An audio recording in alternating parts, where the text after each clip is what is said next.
Hello and welcome to Project Orion. My name is David Tran. My name is Christian. We're competing for 11th and 12th grade in the robotics category. And we would like to start off this presentation with a presentation of the components that Orion consists of. So one of the main things you could easily see right off the bat are our controllers. We have a Parallax controller on the left and our Arduino controller on the right. The Parallax controller controls all of our sensors. Our QTI sensors use to detect heat and distance, while our ultrasonic sensor detects walls.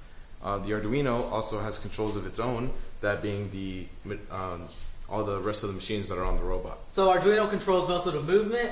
It controls the relays that control these valve blocks, that controls our air to our cylinders, and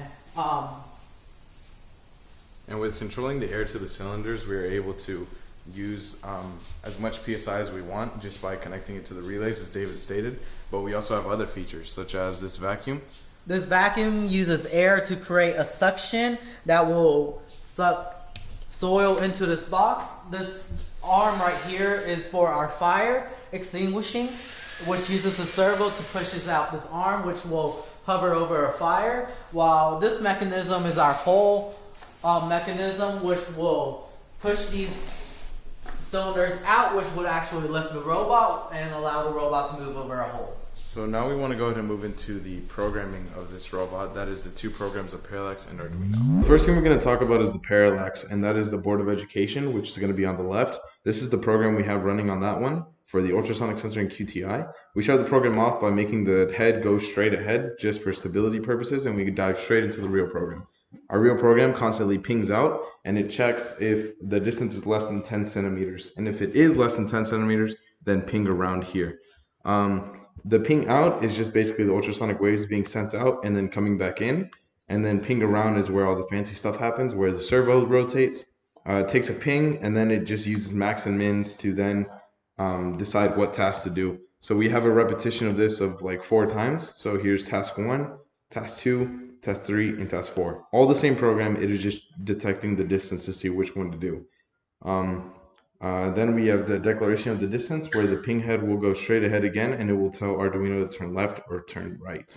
This whole time we have a background program running, and that background program is just using RC time on the infrared QTI sensors to detect whether or not there is a fire or whether there is a hole.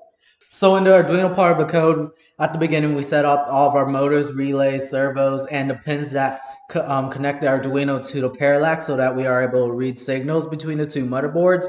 And Arduino starts off with a constant loop telling the robot to continuously move forward until it receives a halt signal from the Parallax board, in which case it'll move on to the check program, and where the check program is at a constant state where it waits for a signal from Parallax where it needs to turn left, turn right, or go through a hole or extinguish a fire. It also has a counter in the background telling it after 30 steps that it needs to check the soil sample and check the moisture.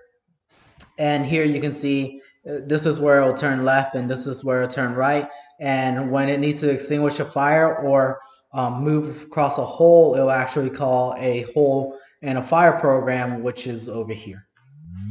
Moving on straight from the programming, the first thing that we're going to talk about is if anything on here is copyrighted.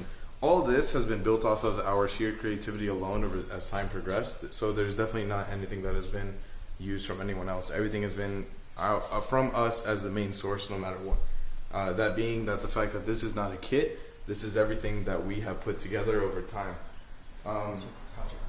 Our project is complete, and one of the main problems that we have is that the servo for the fire extinguishing robot, and what happens is in the program it configures itself before it operates, and sometimes these configurations aren't always accurate. So every now and then it will overcompensate for that turn or undercompensate, meaning that the baking soda will not shoot exactly where we want it. It will shoot further or lower. So what makes this robot unique is actually our chassis. We built this chassis by ourselves, and it took a lot of time trying to get this shape that we have. And also this robot is run through pneumatics. Mostly everything is using pneumatics to be more precise and accurate.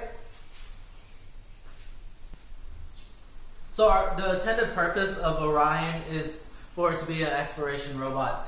The features it has helps it complete what it needs to do, including putting out fires, going over holes, and being able to navigate through terrain, while also collecting data on the soil. And also making sure that this robot has a mobile and a specifically configured compressor. You don't see that often. So this robot generates its own compressed air, and it doesn't need any type of source since it is its own source. Everything is run off of 2 car jumper 12-volt batteries, and that is everything for uniqueness. Now we will go ahead and proceed to show you a video of all of the different components basically working together and their segments.